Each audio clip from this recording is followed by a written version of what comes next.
और दिन भर के तमाम ताजा तरीन खबरों के साथ मैं हूं इंदु पात्रा। तो आइए खबरों में आगे बढ़ने से पहले एक नजर अब तक की सुर्खियों पर। कोरोना हुआ आक्रामक, शहर में हुई 3 मौतें, सरकार ने जारी की गाइडलाइंस।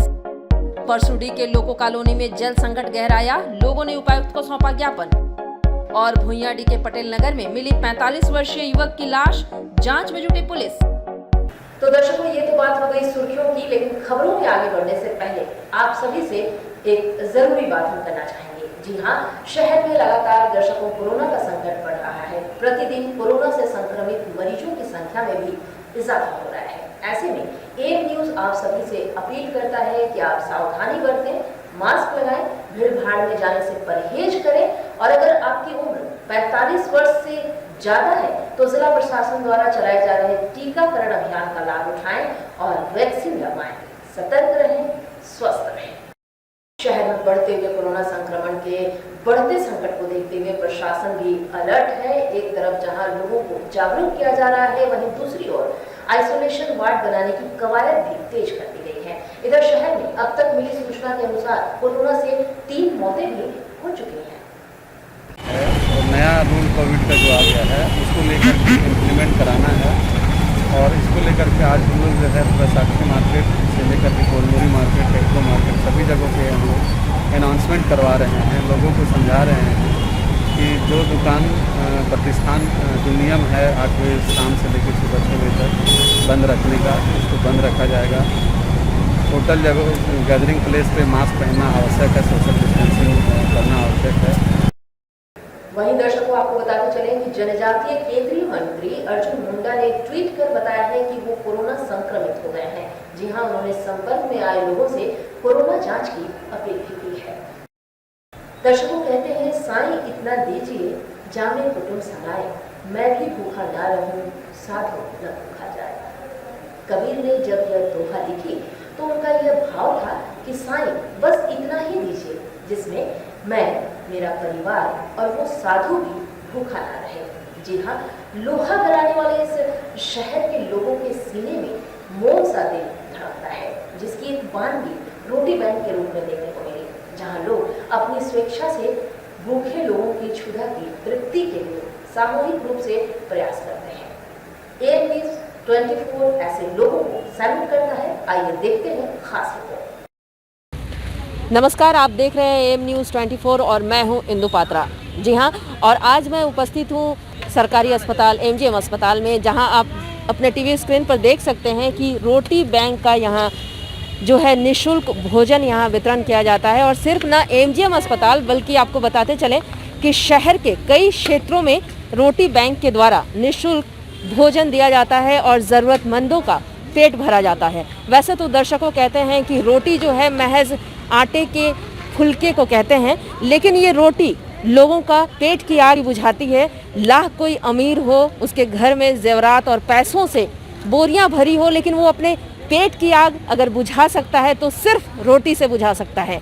जी हाँ, ऐसे ही पेट की आग को अगर किसी ने समझा तो शहर के जाने माने समाज सेवी मनोज मिश्रा जी ने इस दर्द को समझा। और मनोज मिश्रा के अंदर ये प्रेरणा कहाँ से जगी, आइए आपको भी उनसे रूबरू कराते हैं। जी मनोज जी, आपका बहुत बहुत स्वागत है।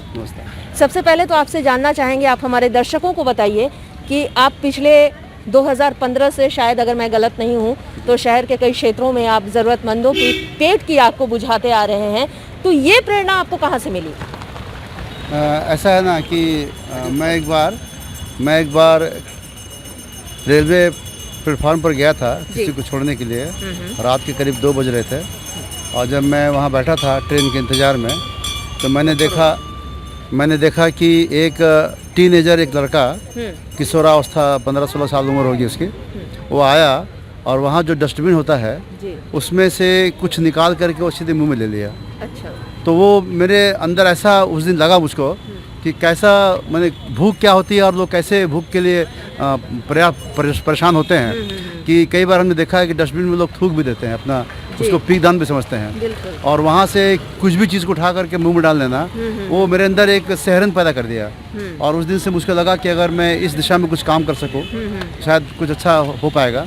इसके बाद हम लोगों ने अपनी टीम के साथ बात किया, क्योंकि हम लोग मानवाधिकार संगठन से जुड़े हैं। बात किया तो हम लोगों को लगा कि कुछ हम लोग कर सकते हैं। तो 15 जनवरी को हम लोगों ने 4 लोगों के साथ मिल करके इस अभियान की शुरुआत की, और साक्षी गोलचक्कर में हमने पहला टेबल लगाया और 4 लोग 10-10 रोटी घर से लाए, अपने घर से बना करके, और 40 रोटी को हम लोगों ने 10 लोगों में बांटा।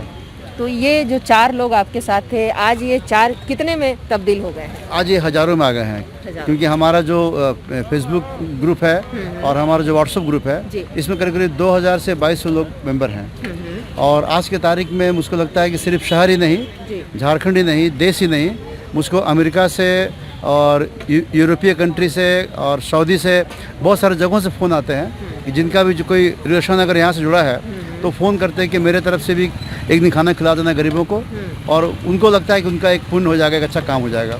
तो ऑस्ट्रेलिया से भी लोग आते हैं, फ़ोन करते हैं। तो ये एक काफ़ी फैल गया है, और आज की तारीख में हम लोगों को दिक्कत इसलिए बहुत कम है, बहुत ज़्यादा दिक्कत नहीं है, इसलिए क्योंकि कई लोग बाहर से ये बुकिंग हम लोगों ने एक चालू कर दिया है कि आज आपके घर में किसी का बर्थडे है, या फिर घर में किसी की शादी की सालगिरह है, या किसी की पुण्यतिथि है, तो उस अवसर पर आप जो बड़ा बड़ा आयोजन करते हैं, तो एक आयोजन इन गरीबों का नाम कर दिया जाए। तो इसको लोगों ने समझा है, और हमारे इस मुहिम को, इस मिशन को लोगों ने समझा है, और आज की तारीख में बहुत सारे लोग बुकिंग करते हैं, और कई बार तो डेट भी लोगों को नहीं मिलती है। तो आप इतना अच्छा सर काम कर रहे हैं, एकदम सराहनीय कदम है, और हमारी टीम भी आपको सैल्यूट करती है सर। साथ ही आप आज हमारे चैनल के माध्यम से शहरवासियों को क्या संदेश देना चाहेंगे? जी, सबसे जो किसी भी अगर हम धर्म से जुड़े हैं, चाहे हिंदू, मुस्लिम, सिख, ईसाई, या किसी भी शिक्षा को हमने पाया है जो बहुत बड़ी शिक्षा होती है, उच्च शिक्षा होती है, तो हर समय ये बताया जाता है कि भोजन जो है वो मनुष्य के लिए बहुत ज़रूरी है। धर्म में भी कहा गया है कि भोजन दान सबसे बड़ा दान होता है, और जीवन के लिए जो जीवन हमें भगवान ने दिया है, तो भगवान ने जीवन दे दिया है, लेकिन जीवन बचाने के लिए अन्न चाहिए।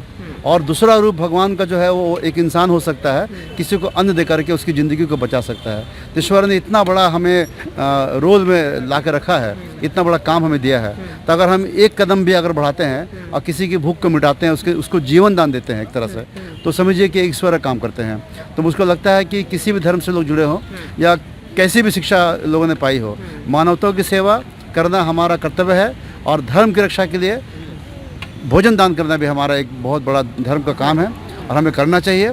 और तीसरी बात जो है कि हम लोगों ने इस रोटी बैंक के माध्यम से एक और मिशन को हमने आगे बढ़ाया है और बढ़ा रहे हैं। झारखंड एक कुपोषित राज्य है, और यहाँ पर 40,000 बच्चे हर साल भूख से मर जाते हैं, और उनकी माताएं भी मर जाती हैं। तो हम लोगों ने इसको भी एक मिशन लिया है, और हम लोग सिर्फ MGM में नहीं, MGM अस्पताल के साथ साथ कैंसर अस्पताल, इसके अलावा शहर के फुटपाथ, और कई बार कुछ गांव में जहां सबर परिवार रहते हैं, हम लोग वहां भी भोजन दान करते हैं, और हर दिन करीब करीब 2000 लोगों को हम लोग खाना खिला पा रहे हैं।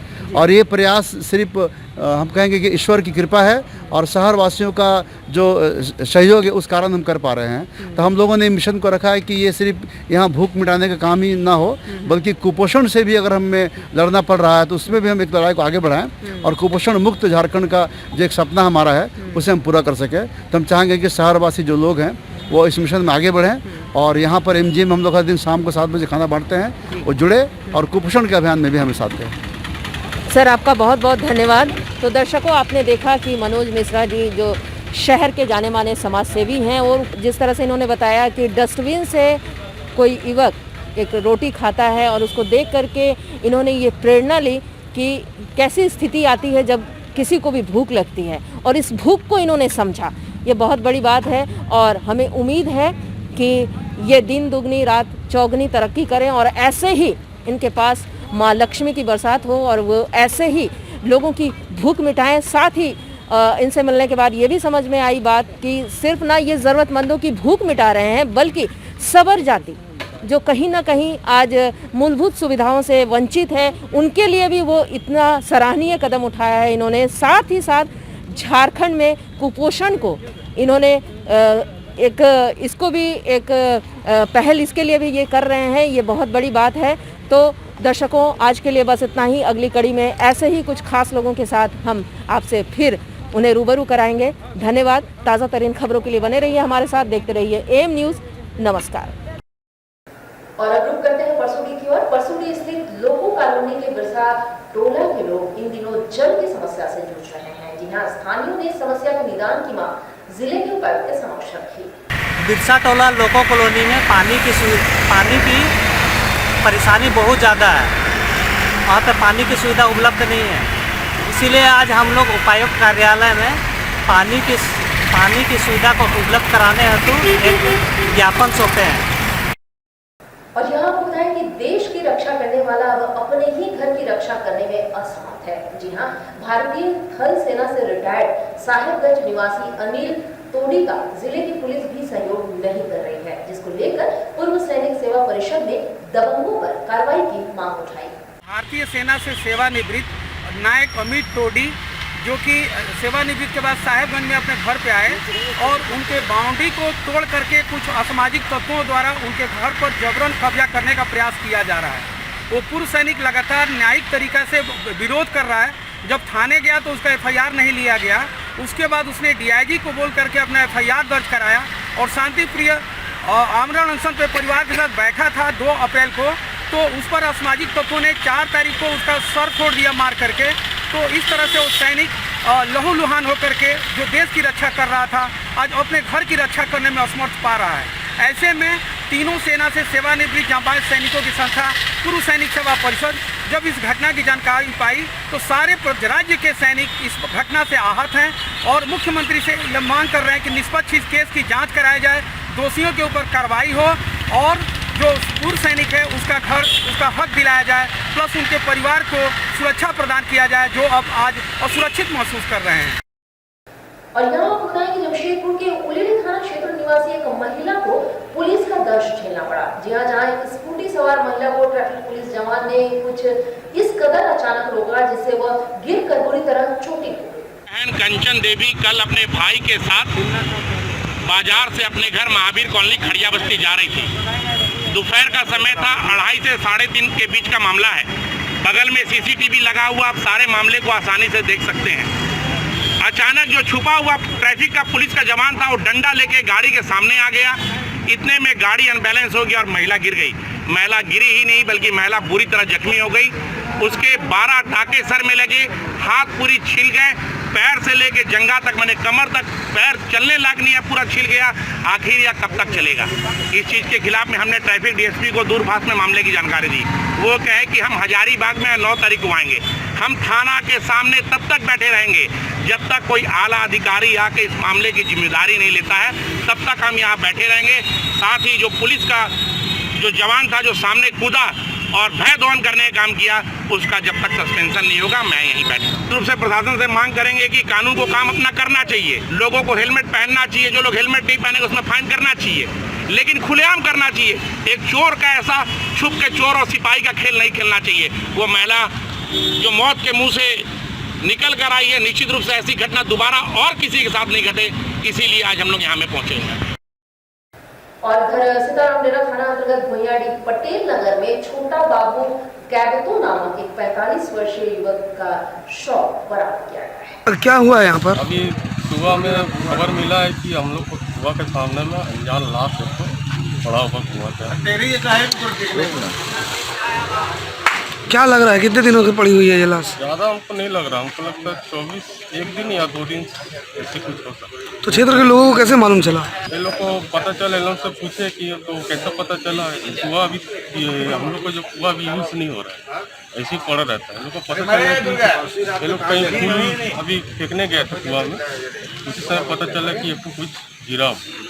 जाके देख रहे कि सामने में तो लाश बॉडी महक रहता है। अभी तक वो पता नहीं है, जब तक उसको दिखाई नहीं दे रहा अंदर में है, शायद कुछ महक है। किसकी अभी तक पहचान नहीं हो पाई? अभी तक उसको पहचान नहीं पाई। ठीक, जब तक शॉप में नहीं आएगी तो कैसे अंदर में है। और यहाँ आपको बताते चले, उत्पाद विभाग पूर्वी सिंहभूम के द्वारा बरसानगर थाना अंतर्गत लालटाड़, भूतरडी, हुडलूम एवं लुकुमडी में स्थानीय थाना के सहयोग से छापेमारी कर 3 अवैध महुआ चुलाई शराब भट्टियों को ध्वस्त किया गया, जहां घटना स्थल से लगभग सैकड़ों लीटर जावा महुआ शराब को जब्त किया गया है। वहीं कारोबारियों के खिलाफ कार्रवाई शुरू कर दी गई है। और अब रुक करेंगे सरायकेला की ओर। सरायकेला जिला के आसनबनी पंचायत में एक गजराज शाम होते ही जंगल से उतरकर गांव में तांडव मचाते हुए फसलों को नुकसान पहुंचाते हैं। जी हां, वहीं कई घरों को भी तोड़ा है, जिससे ग्रामीण आतंकित है और इसकी शिकायत वन विभाग के अधिकारियों को की है। और यहाँ पुटैनी कांग्रेस के कोटका विधानसभा कार्यक्रम प्रभारी अजय कुमार मंडल जिले के सिविल सर्जन से मुलाकात किए और कई समस्याओं से उन्हें अवगत कराया। आज हम लोग सिविल सर्जन जी के साथ भेंट किया और बुके देखे, उनको अभिवादन किया और विभिन्न समस्याओं को लेकर कैंटीन और बीमारी दवा व्यवस्था के बारे में चर्चा की और हम लोग निवेदन किए कि यहाँ डॉक्टरों का संख्या बढ़ाया जाए ताकि मरीज को लाभ मिले, उचित चिकित्सा मिला। और उन्होंने आश्वासन दिए कि सदर अस्पताल को दुरुस्त किया जाएगा। और यहाँ बताया कि हिंदू नववर्ष आगामी 14 अप्रैल को है और हर वर्ष इससे पूर्व संध्या पर नव वर्ष यात्रा निकाली जाती है। इस वर्ष भी इसकी तैयारी हिंदूवादी संगठनों के द्वारा जोर शोर से की जा रही है।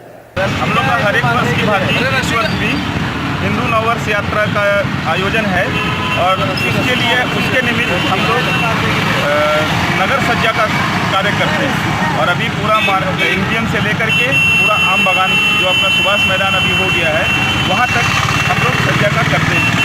कितने तारीख को हिंदू नववर्ष है और कहाँ से रैली निकलेगी? हिंदू नववर्ष चैत्र शुक्ल प्रतिपदा जो अंग्रेजी तिथि के अनुसार 13 अप्रैल को पड़ रहा है, उसके पूर्व संध्या पर हम लोगों की नववर्ष यात्रा होती है। अभी कोरोना को देखते हुए हम लोगों की समिति अंतिम समय में निर्णय लेगी कि यात्रा को किस रूप में करना है। अभी तक क्या निर्णय लिया गया है? अभी तक हम लोग का एकदम पारखी नज़र बना हुआ है कि हम लोग को करना क्या है।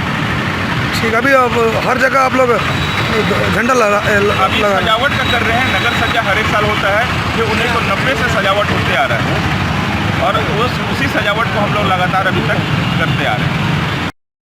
और दर्शकों कहते हैं कि सर्वे भवन्तु सुखिनः सर्वे सन्तु निरामयाः। आपका शरीर आपकी आत्मा का मंदिर है, इसे हमेशा साफ और शुद्ध रखने में कोई समझौता न करें। विश्व स्वास्थ्य दिवस की आप सभी को हार्दिक शुभकामनाएं। नमस्कार और ताज़ा तरीन खबरों के लिए बने रहिए हमारे साथ। देखते रहिए AM News 24 बात खबरों की।